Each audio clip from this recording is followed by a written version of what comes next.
Haleluya, haleluya. Selamat pagi sahabat-sahabatku semua. Pagi hari ini saya rindu akan berbagi tentang firman Tuhan yang saya ambil dari 2 Samuel 12 ayat 12. Sebab engkau telah melakukannya secara tersembunyi, tetapi aku akan melakukan hal itu di depan seluruh Israel secara terang-terangan. Saya dilahirkan dari keluarga yang tidak mampu. Boleh katakan semuanya serba kekurangan. Tapi saya bangga punya orang tua yang selalu memperhatikan anak-anaknya. Tidak pernah saya kelaparan. Tidak pernah saya kekurangan. Meskipun itu semua secara minim. Terlebih Bapa kita di surga. Dia akan mencukupkan semuanya. Saya ingat, kalau saya menginginkan sesuatu, misalnya baju baru, saya harus menabung sedikit demi sedikit dari uang jajan yang saya sisihkan, atau saya berjualan es untuk saya bisa membeli sesuatu. Untuk menabung boleh sedikit demi sedikit, tapi untuk dosa jangan pernah cicipi sedikit pun. Sedikit kejahatan kita melakukan yang kita lakukan, sedikit pelanggaran yang kita buat, sedikit kompromi kita toleran, pada akhirnya hidup kita hancur. Penyimpangan itu dosa. Hamartia, melenceng. Kita belajar dari Daud. Sayang, Daud terlambat menyadari kebenaran ini. Karena itu saat dia berjalan-jalan di suatu istananya, Daud melihat seorang perempuan yang sedang mandi.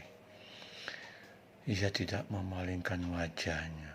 Saya yakin wajar seorang pria melihat sesuatu menarik, dia akan terus memandang tanpa dia sadari dia sudah menyimpang. Daud berpikir, tidak mengapa sedikit saja memandang tubuh seorang perempuan. Tidak disangka sedikit pandangan memunculkan keinginan hatinya untuk berzina. Daud menyuruh orang memanggil perempuan itu lalu tidur dengannya.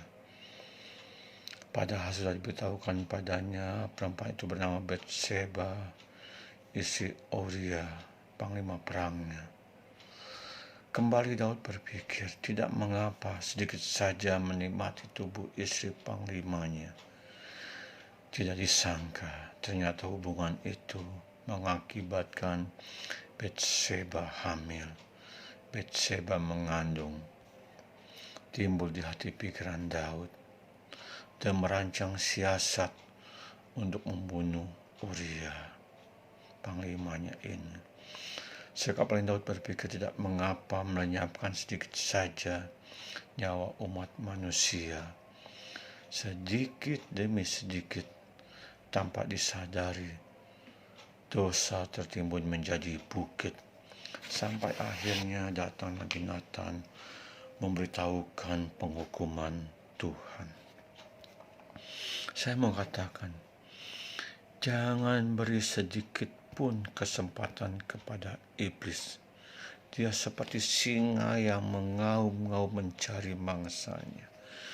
Jika kita sadar yang akan kita lakukan tidak berkenan di hadapan Tuhan, tidak berkenan di hati Tuhan, alih-alih mencicipi hanya sedikit, tolaklah mentah-mentah.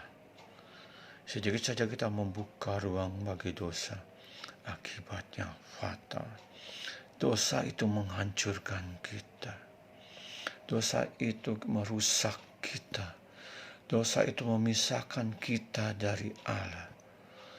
Dosa tidak boleh kita cicipi walaupun sedikit. tetapi harus kita jauhkan sama sekali. Haleluya, semoga berkenan. Amin.